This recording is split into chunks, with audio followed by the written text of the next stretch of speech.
हरिओम। स्वागत है आप सभी का गीता ज्ञान चर्चा में। आज हम अध्याय 8 से प्रारंभ कर रहे हैं।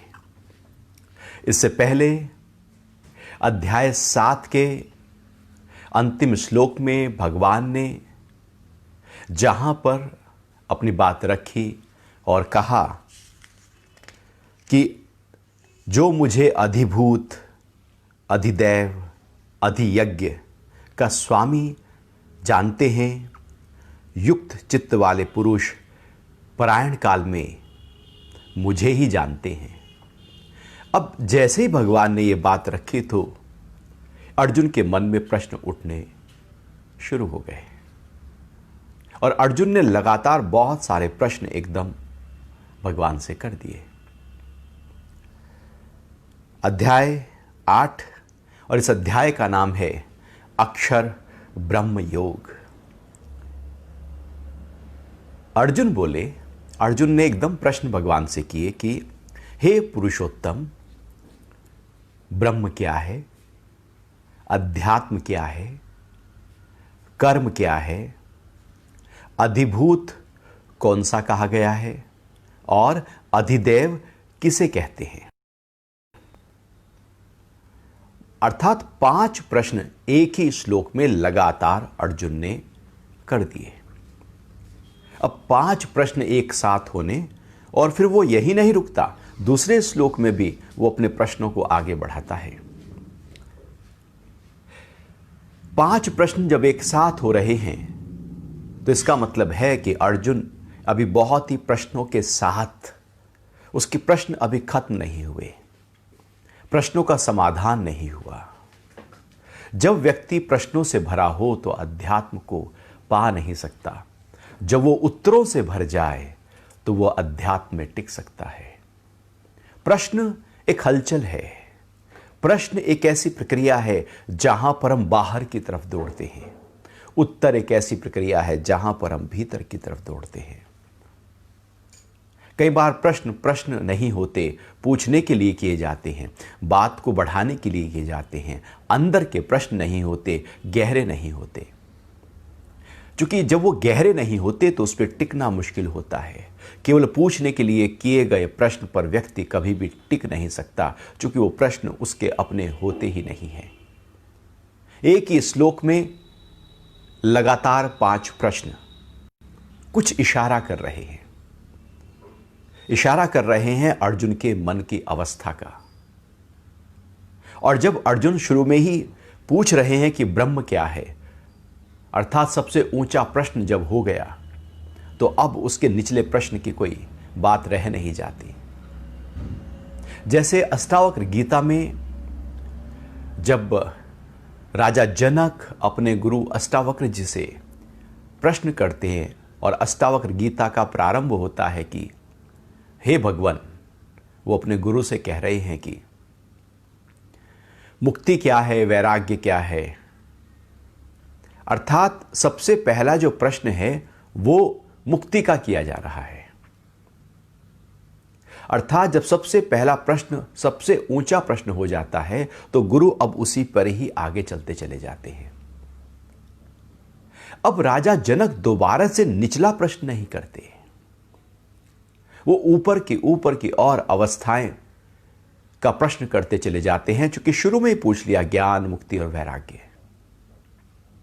अब दोबारा से वहां अर्जुन बार बार उसी तरह के प्रश्न कर रहा है, अर्थात उसकी स्थिति अभी पूरी तरह से पक्की नहीं हुई और भगवान उसको बहुत ही गहरे स्तर पर हर बार उत्तर देते चले जा रहे हैं। और ये गीता लगातार एक ही साथ घटी हुई एक प्रक्रिया है। यदि हमसे कोई इतना प्रश्न करे तो आप देखें कि आप कितना उसका आंसर दे सकते हैं, कितना देर तक एक व्यक्ति को सह सकते हैं उसके प्रश्नों को लगातार उत्तर देते हुए। और जरा सी भी खींच नहीं है और यह भी नहीं कि अरे पहले तो बताया था फिर तो वही प्रश्न कर रहा है।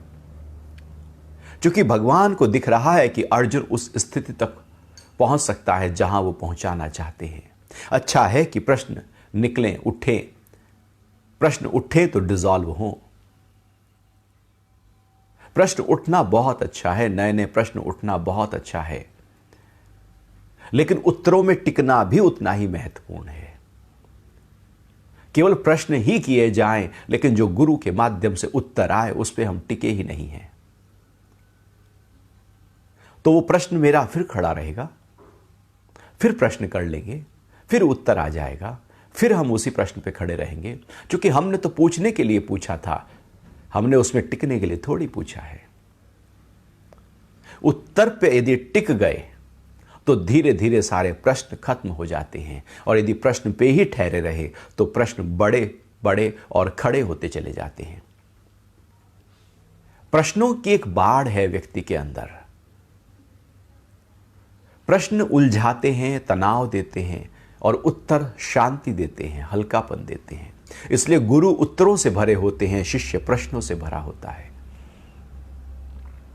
और जब शिष्य प्रश्न करता है गुरु से, तो गुरु उसको पूरी तरह से गहरे स्तर पर आंसर देते हुए उसके प्रश्न को डिसॉल्व करने की कोशिश करते हैं, अर्थात एक ऐसी स्थिति को पैदा करने की कोशिश करते हैं कि वहां प्रश्न ही ना रहे।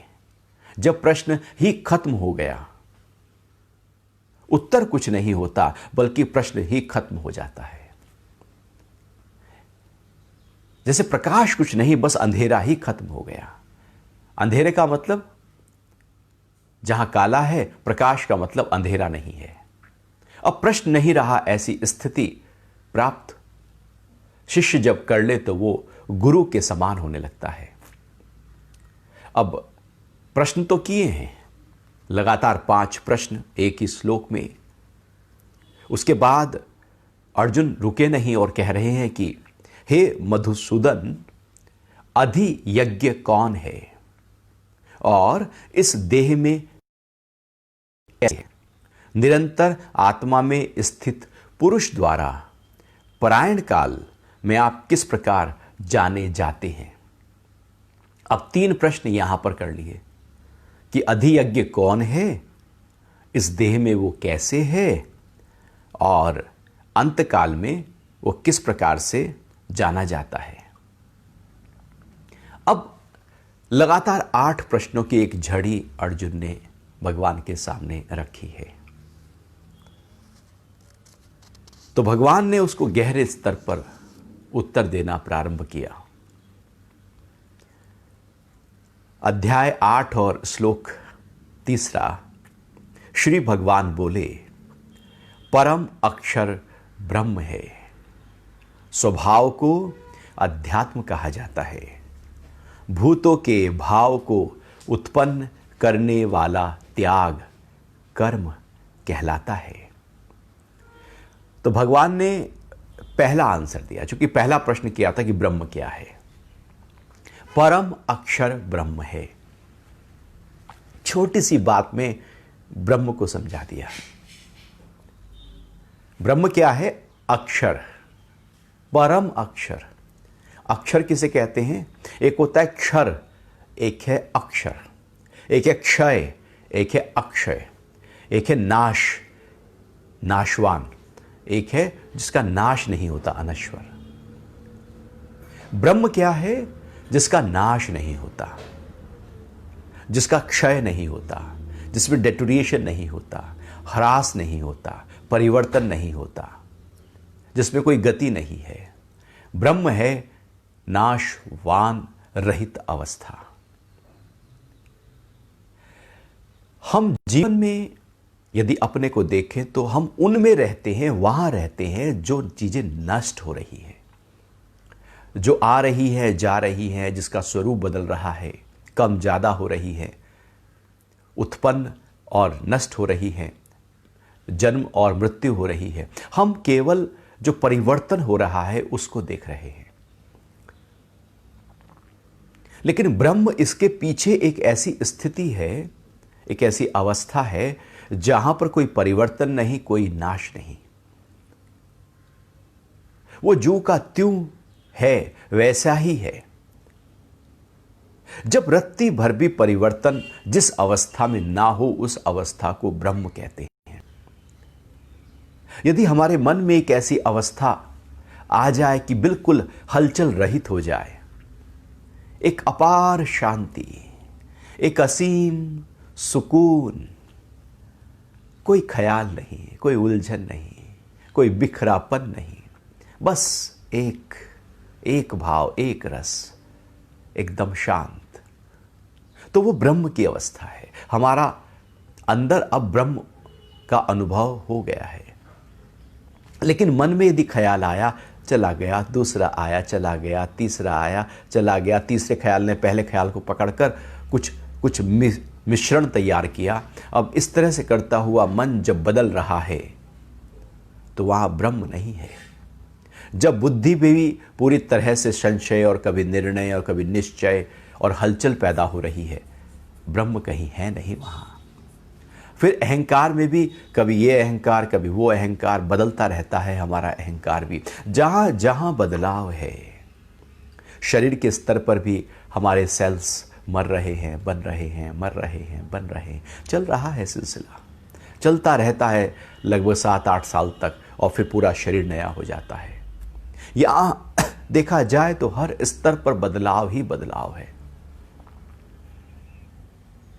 ऐसा नहीं कि हमारे मन में ख्याल बदल रहे हैं, नहीं, हमारे तन में भी सेल्स बन रहे हैं, नए आ रहे हैं, मर रहे हैं, फिर नए आ रहे हैं।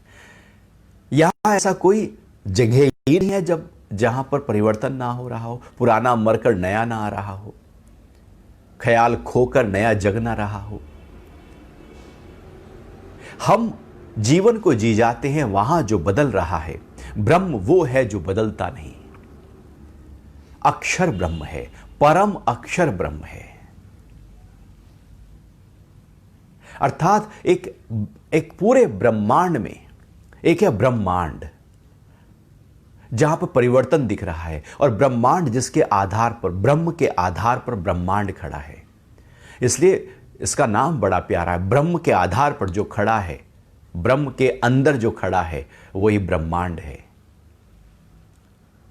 तो पूरे ब्रह्मांड में एक ऐसी स्थिति है जो परिवर्तित हो रही है, बदल रही है, गति है, घूम रही है, दौड़ रही है, टूट रही है, बिखर रही है, बन रही है।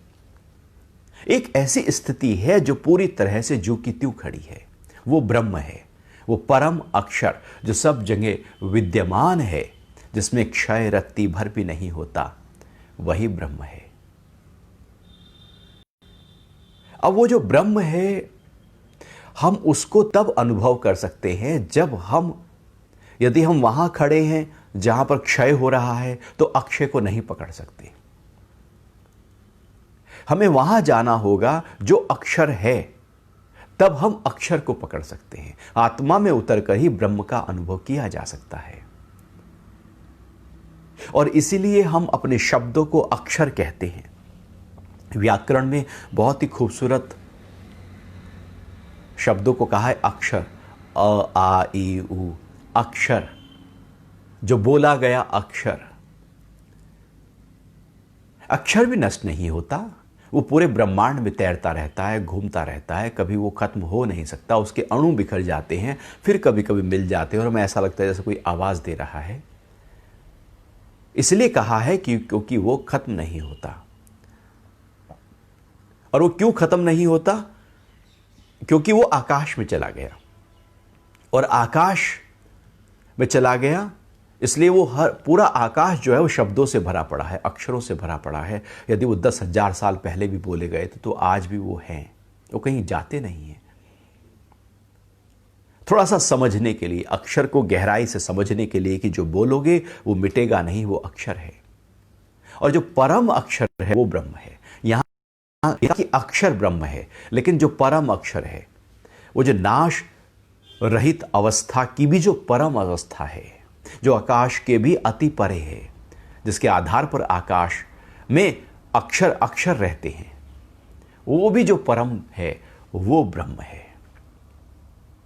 फिर आगे कह रहे हैं, दूसरा आंसर भगवान दे रहे हैं कि स्वभाव को अध्यात्म कहा जाता है।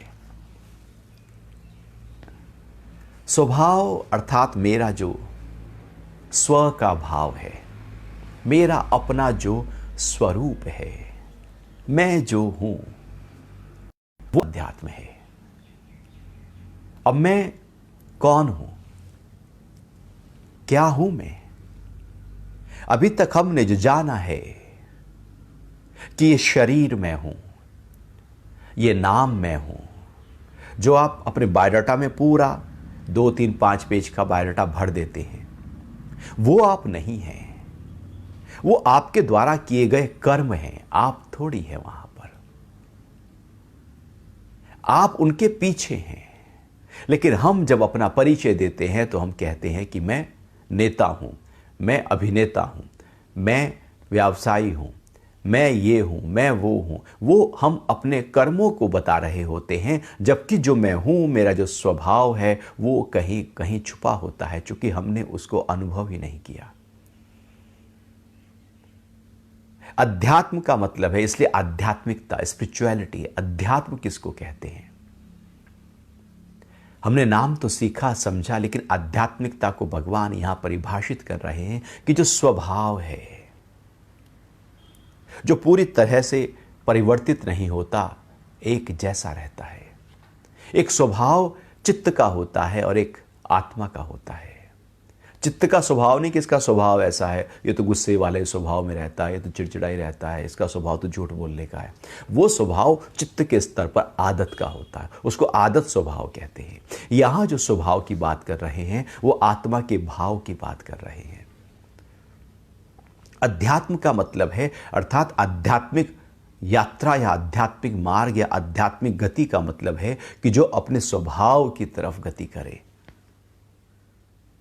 जीवन हमारा स्वभाव को छोड़कर प्रभाव में या अभाव में बीता जाता है। हम किसी ना किसी के प्रभाव में जीवन जी रहे होते हैं।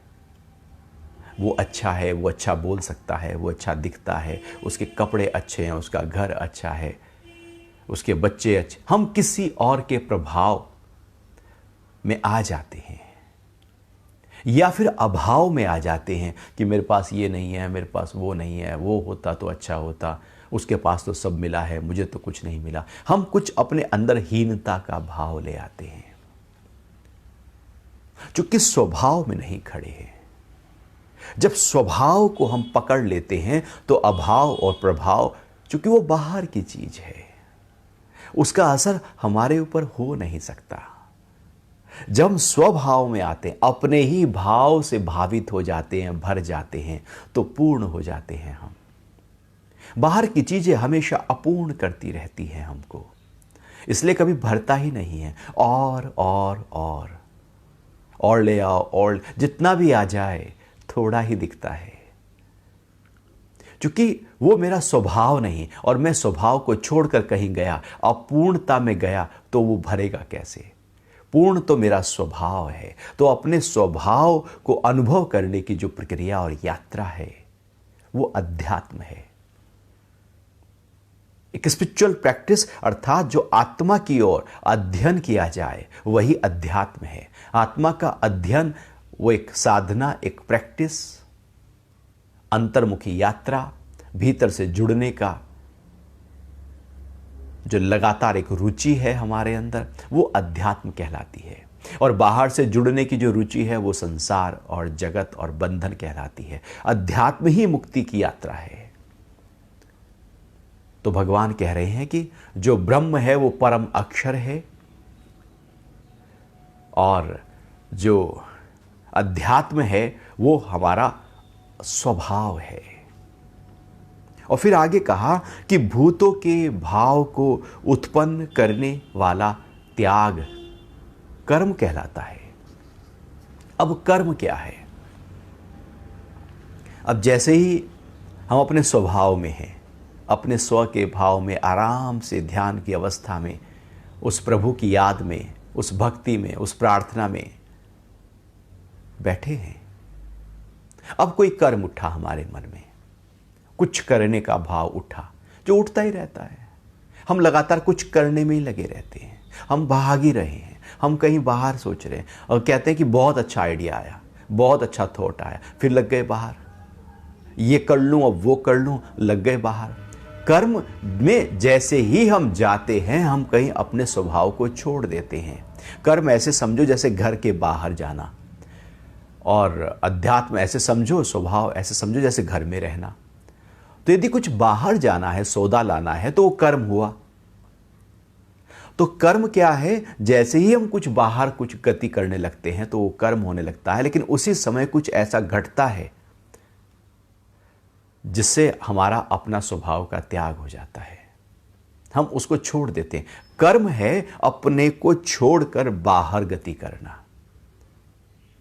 यहां निष्काम कर्म की बात नहीं हो रही, यहां अकर्म की बात नहीं हो रही, यहां कर्म की बात हो रही है जो बांधते हैं सारे। आप कोई भी ख्याल लेकर आओ, देखो उस समय आपका जो स्वभाव है वो छूट जाएगा।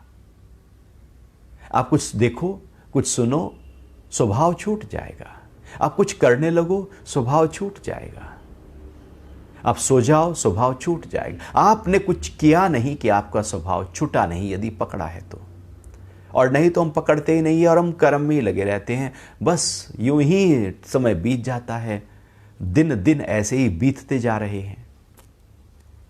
कैसे बीत जाता है समय थोड़ी पता थोड़ी लगता है। कर्मों में ही, छोटे छोटे कर्मों में स्वभाव कहीं खो गया है और हमारे कर्म प्रधान हो गए हैं। वही कर्म है, अर्थात जो भूतों का भाव है, अर्थात जो बाहर कुछ भी, कोई भी भाव जब बाहर का उठा, किसी पदार्थ का उठा, किसी व्यक्ति का उठा, बाहर से जो भी भाव उठा, और जैसे ही बाहर का भाव उठा स्वभाव का त्याग हो गया, वो कर्म कहलाने लगा। तो कर्म बाहर है। अब यहां पर समझना होगा, जो ब्रह्म है वो परम अक्षर है, स्वभाव अध्यात्म है, और जो हम कर्म करते हैं, बाहर की तरफ गति करते हैं और अपने स्व को छोड़ देते हैं, वो कर्म कहलाता है। भगवान फिर आगे चौथे श्लोक में और प्रश्नों के उत्तर देते हुए कहते हैं कि हे देहधारियों में श्रेष्ठ, मेरी नश्वर प्रकृति अधिभूत है, हिरण्यगर्भ पुरुष अधिदेव हैं, और मैं इस शरीर में अधियज्ञ हूं। हे देहधारियों में श्रेष्ठ, एक नई उपाधि भगवान ने अर्जुन को देना शुरू किया, क्योंकि इतना पवित्र ज्ञान भगवान के माध्यम से जो सुन रहा है वो तो मनुष्यों में श्रेष्ठ हो ही गया। जो गुरु के सानिध्य में बैठा है वही मनुष्यों में श्रेष्ठ होता है, और जो अध्यात्म की चर्चा में लगा हुआ है, अर्थात अपने स्व के भाव को जानने में लगा है, वही मनुष्यों में श्रेष्ठ होता है। बाकी तो सब मनुष्य यूं ही खाना सोना भोगने में ही लगे रहते हैं। जो स्व के भाव को जाने वो श्रेष्ठ है।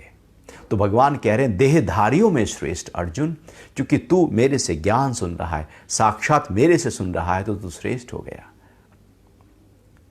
मेरी नश्वर प्रकृति अधिभूत है। ब्रह्म अनश्वर थे, अब जो प्रकृति है अधिभूत क्या है, ये मेरी जो नश्वर प्रकृति है, जो 5 महाभूतों से बनी है। आप देखना जो भी यहां बना है वो सब नष्ट हो रहा है, वो सब जा रहा है, वो खो रहा है, वो बिखर रहा है, वो टूट रहा है, उसमें कुछ ना कुछ बदलाव हो ही रहा है, क्योंकि वो है ही नश्वर। फाउंडेशन से ही जो नश्वर हो उसको आप कैसे रोकेंगे, कैसे पकड़ेंगे? आप कहें नहीं जी ये सोफा है, ये तो ऐसे ही रहे, वो नष्ट हो रहा है, क्योंकि आप ही नष्ट हो रहे हैं। आपका जो शरीर है, मन है, बुद्धि है, उसमें ही बदलाव आ रहा है। हाँ, हमारे अंदर कोई ऐसा है जिसका नाश नहीं होता, सामने भी कोई ऐसा है जिसका नाश नहीं होता, लेकिन जो प्रकृति है, जो भूत से बनी है, 5 भूतों से बनी है, वो नष्ट होने वाली है। तो हम जीवन को कहां बिता रहे हैं? जो चीजें नष्ट हो जाएं वहां, या जो नष्ट ना हो वहां? जो नश्वर हैं वहां, या जिसका नाश कभी हो नहीं सकता वहां? जब हम अपने मन को वहां लेकर जाते हैं जिन चीजों का नाश हो जाता है और वहां आसक्त हो जाते हैं, अटक जाते हैं, तो दुख आता है जब वो चीजें हिलती हैं। इसलिए कोई हमसे कुछ बिखरी बिखरी बातें कर दे तो व्यक्ति रूठ जाए तो सोचता है कि अरे इतना तो घनिष्ठ था, ये कैसी बातें कर रहा है, क्योंकि वहां प्रकृति जो है वो हमेशा बदलेगी। या भूल जाओ कि सब एक जैसे हमेशा रहेंगे। आप किसी के मतलब का काम ना करो, देखो वो रूठा हुआ है। यहां प्रकृति में ही बदलाव है, तो यहां सब बदल रहा है। प्रकृति आधारभूत में ही हिल रही है, परिवर्तनशील है। नष्ट हो जाने वाली है, बिखर जाने वाली है, नए रूप में आ जाने वाली है। और सारे रूप प्रकृति के हैं और हर रूप बदलता है। रूप का नाश होता ही होता है, ऐसा कोई रूप नहीं जिसमें बदलाव ना हो। अर्थात रूप का मतलब है साकार हो जाना, प्रकट हो जाना। वो बदलेगा। तो प्रकृति, भगवान कह रहे हैं कि अधिभूत, ये जो मेरी प्रकृति है वही अधिभूत है। और ये इसकी जो क्वालिटी है उसको भी जानने की बात महत्वपूर्ण है कि ये बदलेगी। हम टेंशन क्यों लिए बैठे रहते हैं? तनाव इसलिए है, हमने सोचा कि ये बदलेगा नहीं, और जब वो बदल गया तो तनाव आ गया। हमने सोचा कि वाइफ ऐसे ही रहेंगे, बच्चे ऐसे ही रहेंगे, भाई ऐसे ही रहेगा, माता पिता ऐसे ही रहेंगे, माता पिता सोच रहे हैं बच्चे ऐसे ही रहेंगे। सबके मन बदल जाते हैं, या सब बदल रहा है, या ऐसा कुछ है ही नहीं जो बदल जाए। वो सब एक जैसा कैसे रहने वाला है? वो उसके फाउंडेशन ही हिल रही है तो ऊपर तो हिलेगा ही। भूकंप जब नीचे आ रहा हो, धरती के नीचे, तो ऊपर की चीजें सारी हिलने लगती हैं। अब जब प्रकृति में ही नीचे हलचल है, नीचे नाश स्थिति है, तो ऊपर तो चीजें सब नष्ट होंगी ही होंगी। और हमने कहा नहीं, इनका नाश नहीं हो सकता। तो जब वो नष्ट होती हैं, चूंकि हमारे अटैचमेंट है, तो हमें दुख पैदा होता है। तो भगवान फाउंडेशन से बता रहे हैं और आगे कह रहे हैं कि हिरण्यगर्भ पुरुष अधिदैव हैं। हिरण्यगर्भ संवर्तताग्रे वेद का उद्घोष है कि पूरे ब्रह्मांड में एक चैतन्यता है, एक चेतना है, एक ऊर्जा है, एक आग का गोला है। पूरे ब्रह्मांड जिससे उत्पन्न हुआ है। और ये हमारे अंदर भी चैतन्यता के रूप में विद्यमान है, जिससे हम गति करते हैं। प्राण तत्व और ऊर्जा के रूप में विद्यमान है, जिससे हम गति करते हैं। ये शरीर तो है, लेकिन गति कैसे करोगे? हाथ तो है, गति कैसे करोगे? उसके लिए चैतन्यता चाहिए, उसके लिए जीवंतता चाहिए, उसके लिए प्राण चाहिए, उसके लिए ऊर्जा और शक्ति चाहिए। वही हिरण्यगर्भ है, जिससे गति मिलती है। वही हिरण्यगर्भ है, जिससे जागरूकता, याद, कोई देखते हैं तो रजिस्टर होता है, कुछ याद करते हैं तो याद होता है। किससे हो रहा है? वो चैतन्यता है।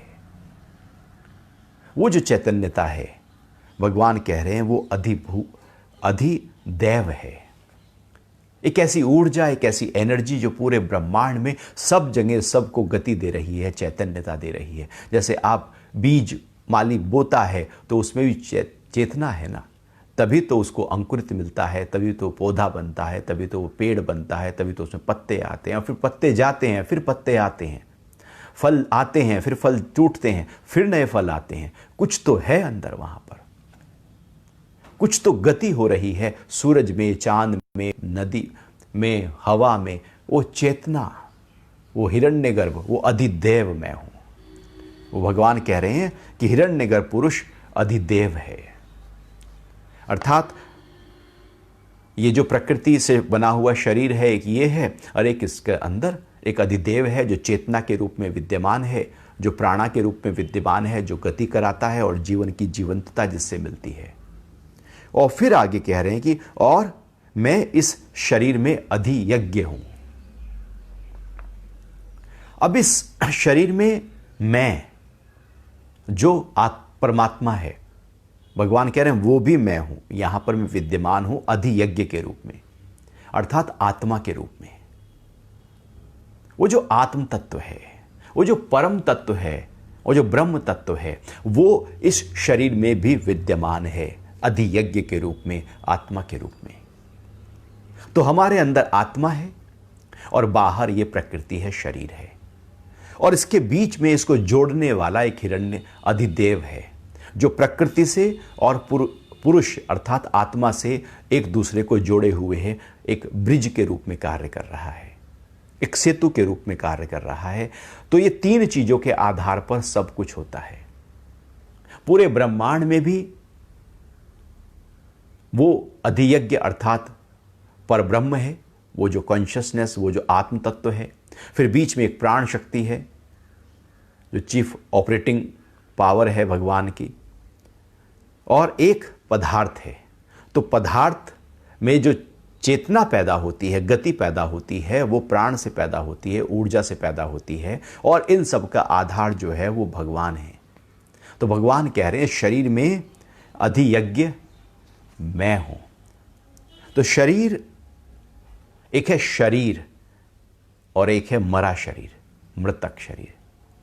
अब जो मरा हुआ शरीर है उसमें, शरीर में भी वो हैं, पदार्थ भी है, लेकिन बीच का जो हिरण्यगर्भ है, जो देव है, वो टूट जाते हैं, संपर्क टूट जाता है, दो से अलग अलग संपर्क हो जाता है, एकदम एकदम भिन्नता पैदा हो जाती है।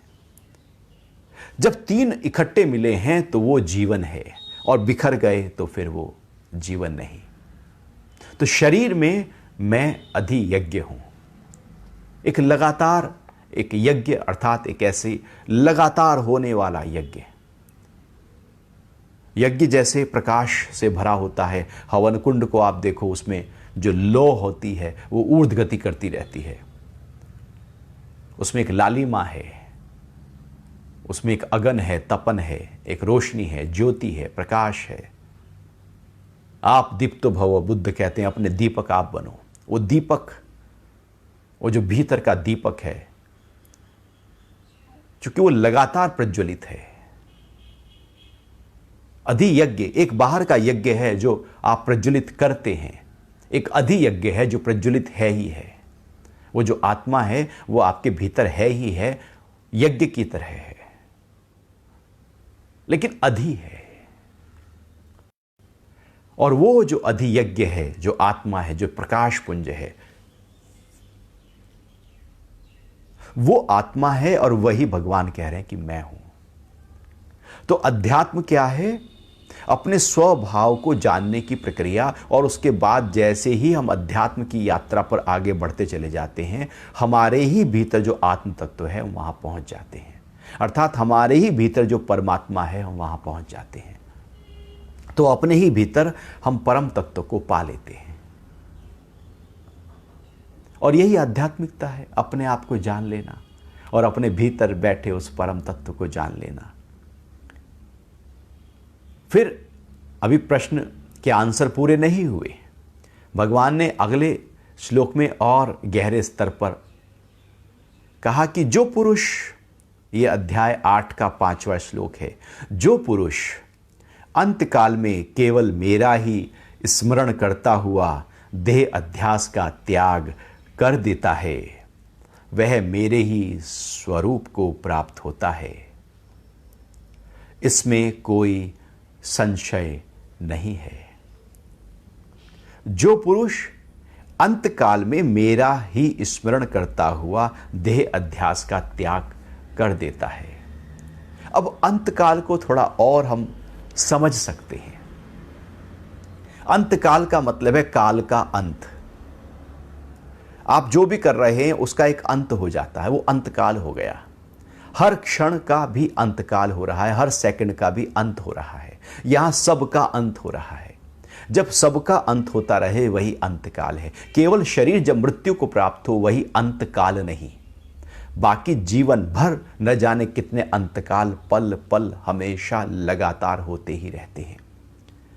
हम रात को सोने जाते हैं तो दिन का अंतकाल हो जाता है। जब दोपहर आती है तो सुबह का अंतकाल हो जाता है, सांझ आती है तो दोपहर का अंतकाल हो जाता है, रात्रि होती है तो सांझ का अंतकाल हो जाता है। बचपन से जवानी होती है तो बचपन का अंतकाल हो जाता है, प्रौढ़ता आती है तो जवानी का अंतकाल हो जाता है, बुढ़ापा आता है तो प्रौढ़ता का अंतकाल हो जाता है। यहां न जाने हर स्थिति में कुछ ना कुछ बदलाव हो ही रहा है। अंतकाल यहां पर लगातार हो ही रहा है, काल का अंत हो ही रहा है। अब वो जो बीतता हुआ समय है लगातार, उस समय हमारे अंदर कौन सा भाव है? भगवान कह रहे हैं कि जो पुरुष अंतकाल में केवल मेरा स्मरण करता हुआ देह अध्यास का त्याग करता है, तो जब हर बीतते हुए काल के अंत में हमने प्रभु का स्मरण किया हुआ है, तो ही शरीर के अंतकाल में हम उस प्रभु का स्मरण कर सकते हैं। लेकिन यदि हमने अभी उसकी प्रैक्टिस नहीं की तो हम प्रभु का स्मरण अंत समय में कैसे कर सकते हैं? यदि आपने रात को सोने से पहले मन में कोई तनाव था, कोई झल्लाहट थी, कोई क्रोध था, कोई चर्चा थी, कोई बात थी, कोई उलझन थी, और उसके सो गए उसको सोचते सोचते, अब आप देखना सुबह जब आप उठोगे तो सबसे पहले वही, आप बाथरूम गए ही थे कि वही ख्याल एकदम जैसे कंटिन्यूएशन में आ गया, जैसे बीच में कोई अंतराल था, जैसे पिक्चर में ऐड आते हैं ना, आप सीरियल देख रहे हैं, बीच में ऐड आ गया और फिर वो जो सीरियल था वो आगे से शुरू हो गया। तो बीच में एक नींद का एक ऐसा समय आया कि जो वो थॉट आपको याद नहीं रहा, लेकिन रात भर नींद में भी वही थॉट चलता रहा, तभी तो सुबह को पहला थॉट वही याद आया। तो रात को जो अंतिम ख्याल होता है वही रात भर आपकी नींद में तैरता है और सुबह के समय वही पहला ख्याल हो जाता है। अर्थात दिन के अंतकाल में जो भी ख्याल था वही ख्याल अगली सुबह के प्रारंभ काल में प्रकट होता है। तो यदि हम दिन भर हर बीतते हुए काल में उस प्रभु का स्मरण कर रहे हैं, उस परमात्मा का स्मरण कर रहे हैं, तो लगातार जब परमात्मा का ही स्मरण हो रहा है तो यह भी नहीं कह सकते कि यह शरीर कब पूरा हो जाए। कैसे कहें? कौन कह सकता है कि मैं 100 साल तक ही जीऊं? न जाने, सामान 100 बरस का, पल की खबर नहीं। तो कभी भी अंतकाल हमारे शरीर का हो सकता है।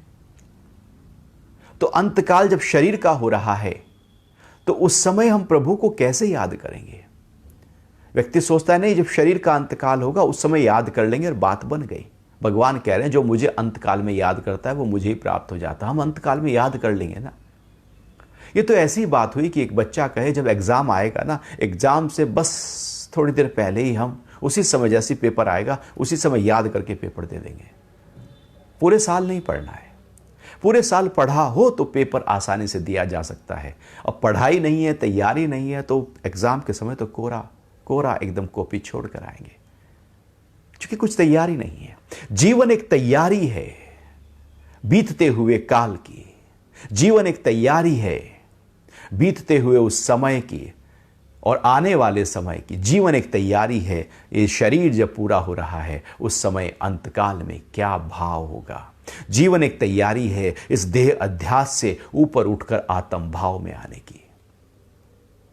हम देह अध्यास से ऊपर उठना है। अंतकाल अर्थात देह अध्यास का भी अंतकाल। बॉडी कॉन्शियसनेस से जब हम कॉन्शियसनेस में आते हैं तो यह अंतकाल हो गया।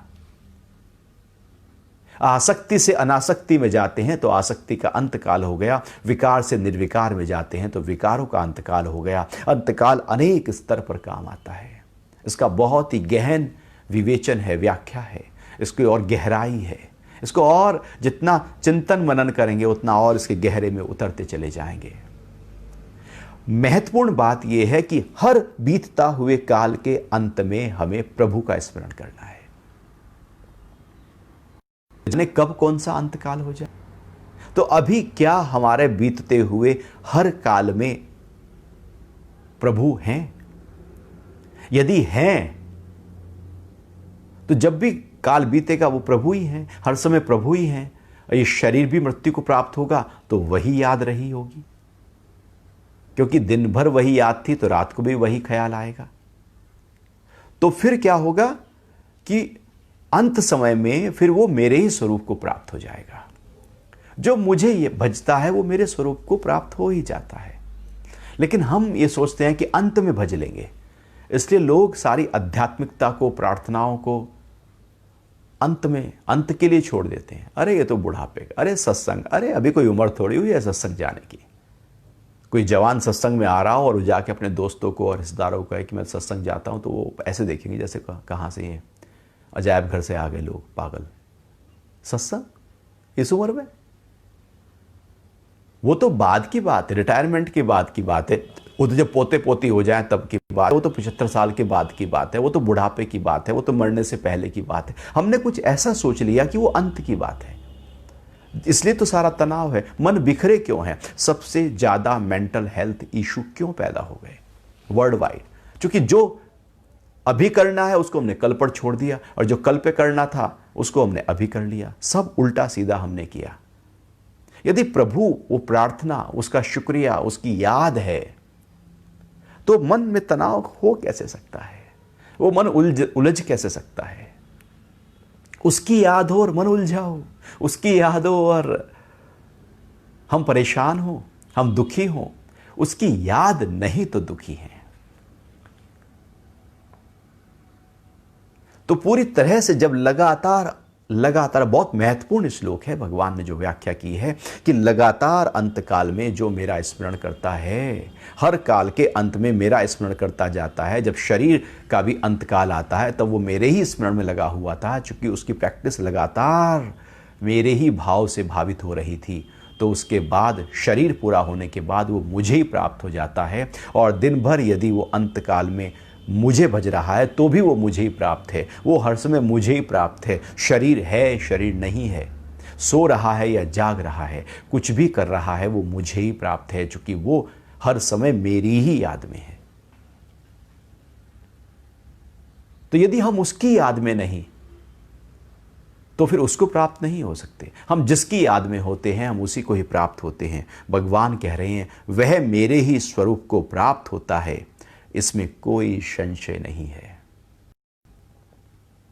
जो पुरुष अंतकाल में केवल मेरा ही स्मरण करता हुआ देह अध्यास का त्याग करता है, वह मेरे ही स्वरूप को प्राप्त होता है, इसमें कोई संशय नहीं है। नो डाउट, बिल्कुल क्लियर, क्रिस्टल क्लियर डिक्लेरेशन। मेरी तरफ ध्यान लाओ, मुझे प्राप्त हो जाओगे। जिसकी तरफ ध्यान ले जाओगे उसे प्राप्त हो जाओगे।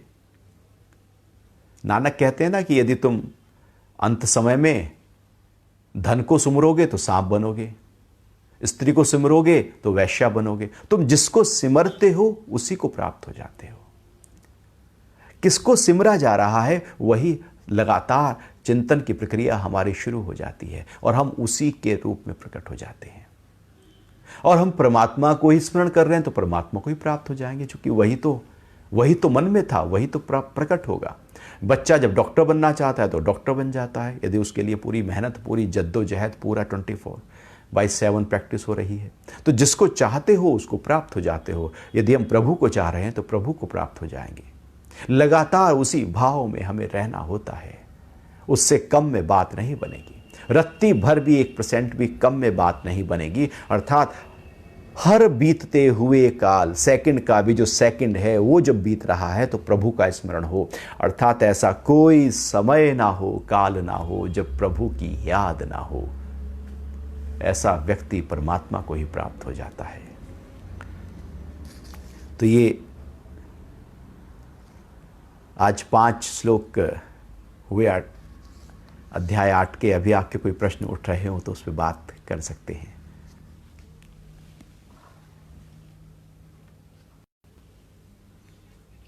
हरिओम।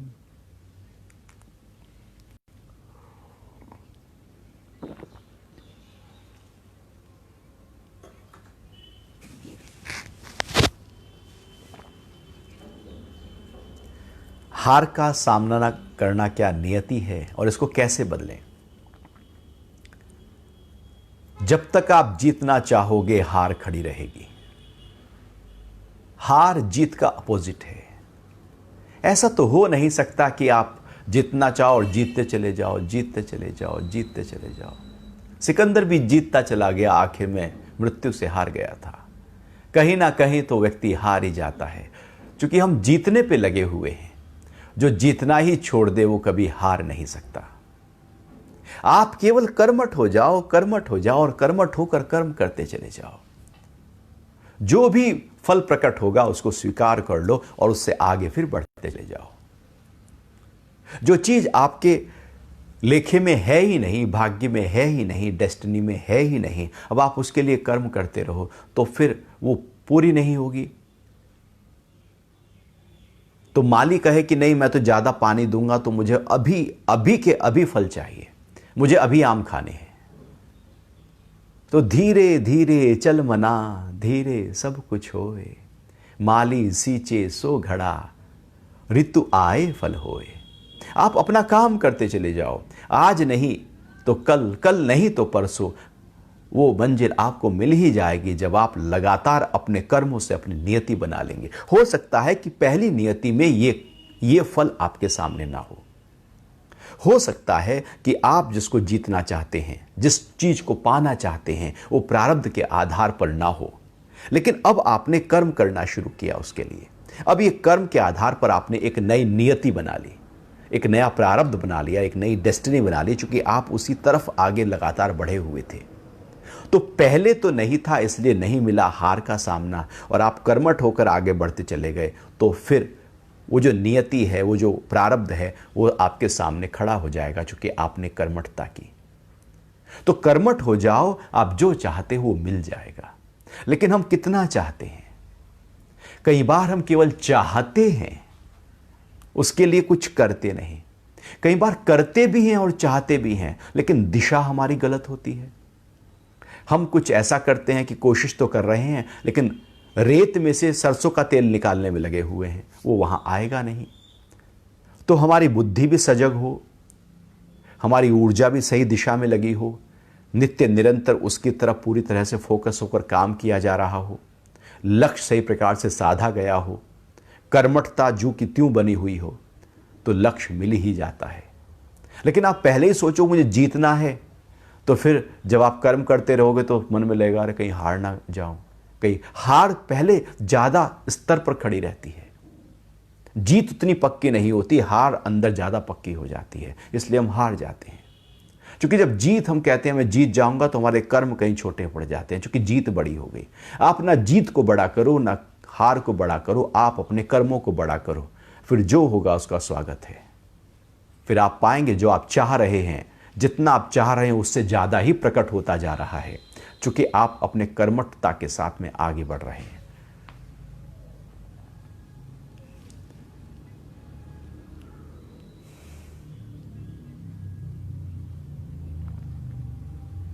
मोक्ष प्राप्त करना क्या लक्ष्य होना चाहिए? मोक्ष ही है, लक्ष्य क्या रखो? अभी ही मुक्त नहीं तो कभी मुक्त नहीं। लक्ष्य तो कल की स्थिति है, मुक्ति तो अभी की स्थिति है। अभी मेरा क्या है? वो बुद्ध से भगवान, उनके शिष्य ने पूछा कि मेरा कल क्या होगा भगवान? तो बुद्ध कहते हैं जो तेरा आज है वही तेरा कल होगा। असलियत में जीवन को ऊंचे स्तर पर जी जाना ही मुक्ति है। उस परम भाव में रहकर ही जीवन को जी जाना मुक्ति है। और जीवन का यही लक्ष्य जो लगातार बाहर की तरफ हैं, उनका लक्ष्य हो कि मैं उस ऊंची अवस्था को जी जाऊं। मुक्ति का मतलब समझना होगा। ऐसा नहीं कि मरने के बाद जो मिलेगा वो मुक्ति है। यदि जीते जी मुक्त नहीं तो मरने के बाद मुक्त हो नहीं सकते। तो जीते जी मुक्त होना होगा, अभी मुक्त होना होगा, पल पल मुक्त होना होगा। और पल पल मुक्त होने के लिए उस ऊंची अवस्था में, विशालता में, विराटता में रहना होगा, स्वभाव में रहना होगा, शांत आनंद भाव में रहना होगा। उसके लिए बाहर की जो आसक्ति है और जो अहंकार है और जो स्वार्थ है, उससे अपने आप को थोड़ा किनारा करते हुए एक विशालता के साथ में, साक्षी भाव के साथ में, चीजों के साथ व्यवहार और व्यापार में बरतना होगा, तो आप मुक्त ही हैं। हाँ, कल की तैयारी मुक्ति की करेंगे तो वो कभी नहीं होगा, क्योंकि प्रैक्टिस तो आज से शुरू करनी पड़ेगी।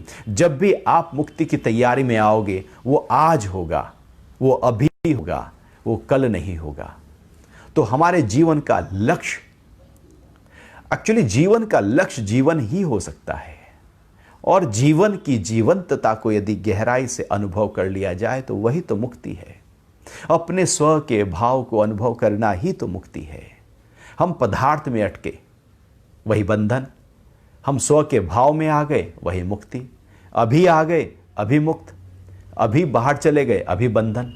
ये तो पल पल आने जाने की क्रिया है। जैसे घर से एकदम बाहर चले गए तो घर के बाहर, आ गए तो अंदर। पदार्थ में आसक्त हो गए तो बंधन में आ गए, अनासक्त हो गए तो मुक्त हो गए।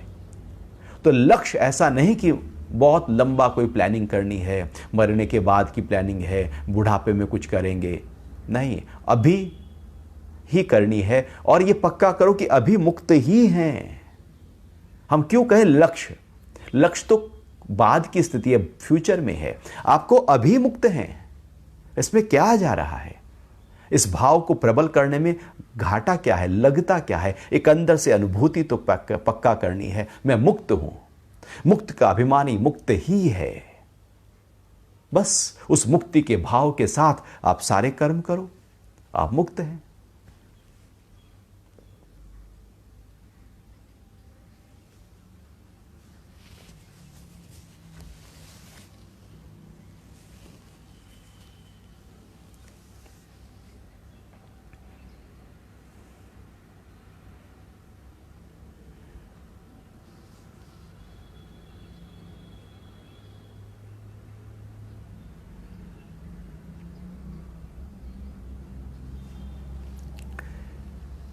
कृष्ण को समझना होगा कि कृष्ण क्या है। यहां पर कृष्ण एक नाम नहीं, कृष्ण एक परम तत्व है। कृष्ण कोई आकार नहीं, एक परम तत्व है। एक वो तत्व है जो पूरे ब्रह्मांड को अपने आगोश में धारण किए हुए हैं और उस शरीर के माध्यम से वो परमात्मा बोल रहा है। वो जो शरीर है उसका नाम कृष्ण है, परमात्मा के माध्यम से प्रकट हो रहे हैं। और वो जो शरीर है उसने अपने उस परम तत्व को अनुभव कर लिया है, उस दिव्यता को अनुभव कर लिया है, तो कृष्ण है। कृष्ण मतलब उस दिव्यता को अनुभव करके इस पूरे जगत को जो आनंद के साथ अनुभव कर रहे हैं वही कृष्ण है। मतलब एक लीला के रूप में जीवन को चला रहे हैं, लेकिन अपने स्व के भाव और उस परम भाव को अनुभव किया हुआ है। तो भगवान जब ये कहते हैं कि मुझे प्राप्त हो जाता है, तो ये नहीं कि कृष्ण को प्राप्त हो जाता है, बल्कि उस परमात्मा को प्राप्त हो जाता है जो पूरे ब्रह्मांड में व्याप्त है। वो यदि एक मुसलमान उस अल्लाह को लगातार याद किए हुए है, तो वो भी उस ही परम तत्व को प्राप्त हो जाता है जिसको हिंदू प्राप्त होता है। ईसाई भी उसी को ही प्राप्त हो जाता है। वहां सब उसी परम तत्व को प्राप्त हो जाते हैं। हाँ, अलग अलग धर्मों के माध्यम से उनके गुरु, जो धर्म गुरु रहे हैं प्रारंभ में, उन्होंने उस तत्व को अनुभव किया है। ऐसा नहीं कि मुसलमान किसी और तत्व को प्राप्त होता है, हिंदू किसी और तत्व को प्राप्त होता है। परम तत्व एक है, एक ओंकार सतनाम, वो एक है, उसको प्राप्त होते हैं। इसके द्वारा जाओ, रास्ता कोई भी हो, लक्ष्य तो एक है। कई बार ऑफिस जाने के 4-4, 5-5 रास्ते होते हैं। आप कभी इससे निकल जाते हो, कभी उससे निकल जाते हो, ट्रैफिक होता है तो इससे निकल गए। लक्ष्य तो एक है, मार्ग अलग अलग हो सकते हैं। तो मार्गों को नहीं पकड़ो, लक्ष्य को पकड़ो।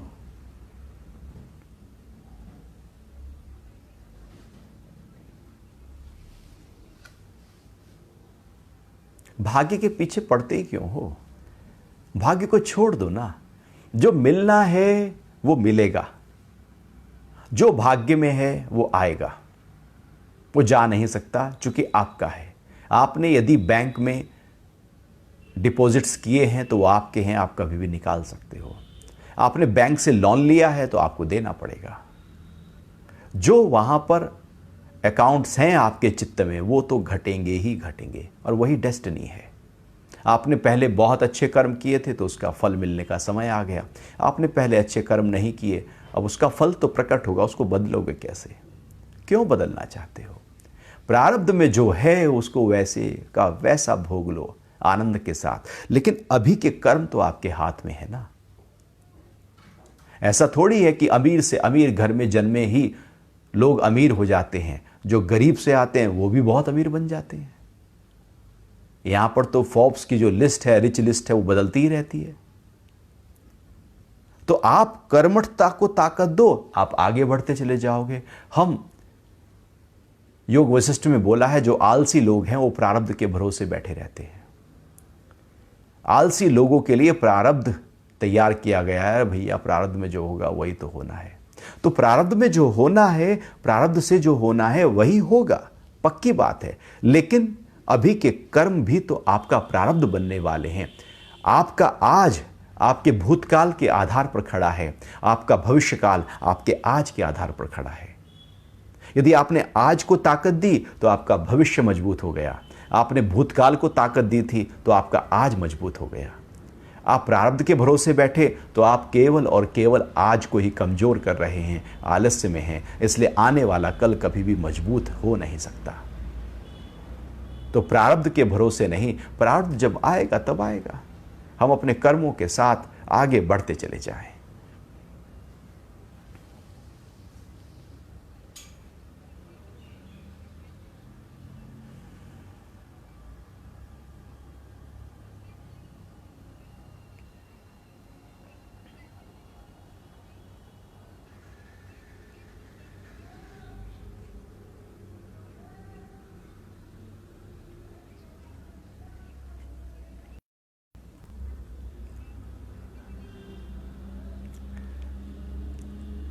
मतलब आध्यात्मिक यात्रा पे बढ़ता हुआ व्यक्ति जो है वो सामने वाले उसको टेकन फॉर ग्रांटेड ले लेते हैं, कहीं घाटा तो नहीं।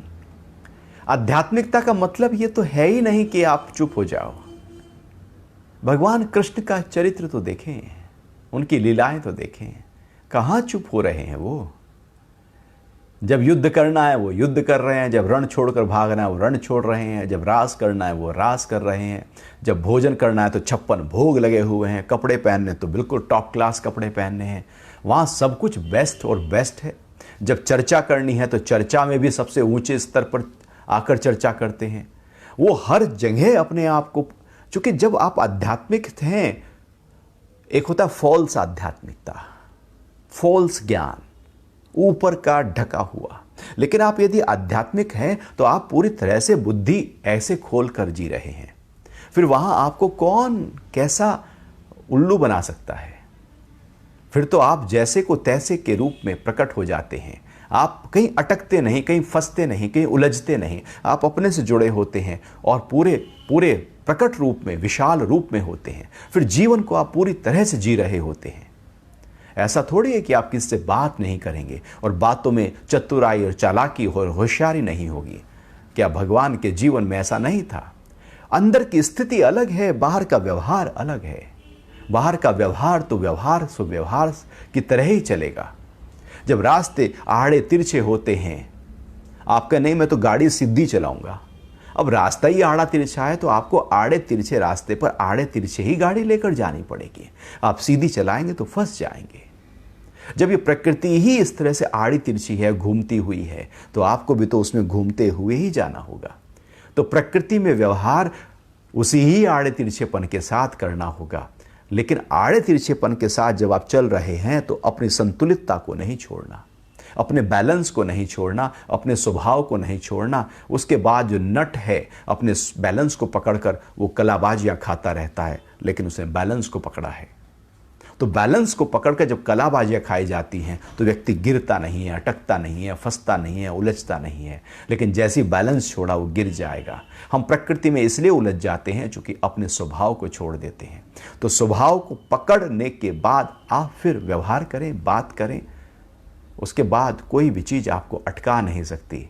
कोई आपको खिल्ली थोड़ी उड़ा सकता है, क्योंकि आप पूरी तरह से चर्चा कर रहे हैं, संवाद कर रहे हैं, आप पूरी अच्छी तरह से दिख रहे हैं, आप जच रहे हैं। आध्यात्मिकता मतलब ये थोड़ी है कि फटे पुराने कपड़े आपको पहनने हैं, आपके बाल बिखरने चाहिए, आपको मेकअप नहीं करना है, आपको पुरानी फटीचर गाड़ी में ही या स्कूटर पे चलना है, आपको बस दिखाना है कि मैं तो टाट पट्टी पे ही जीता हूँ। ऐसा कोई, भगवान कृष्ण ने ऐसा थोड़ी किया। वो जहाँ रखा है राजा जनक को वहाँ रह रहे हैं, वो राजाओं की तरह जीवन जी रहे हैं। चूँकि आध्यात्मिकता तो मेरे अंदर की स्थिति है, उसे बाहर से क्या लेना देना। वो आप फटे रहो तो क्या जो फटे रहते हैं, फटे हाल रहते हैं, वो आध्यात्मिक हो जाते हैं? तो फिर सारे भिखारी आध्यात्मिक हो जाएं।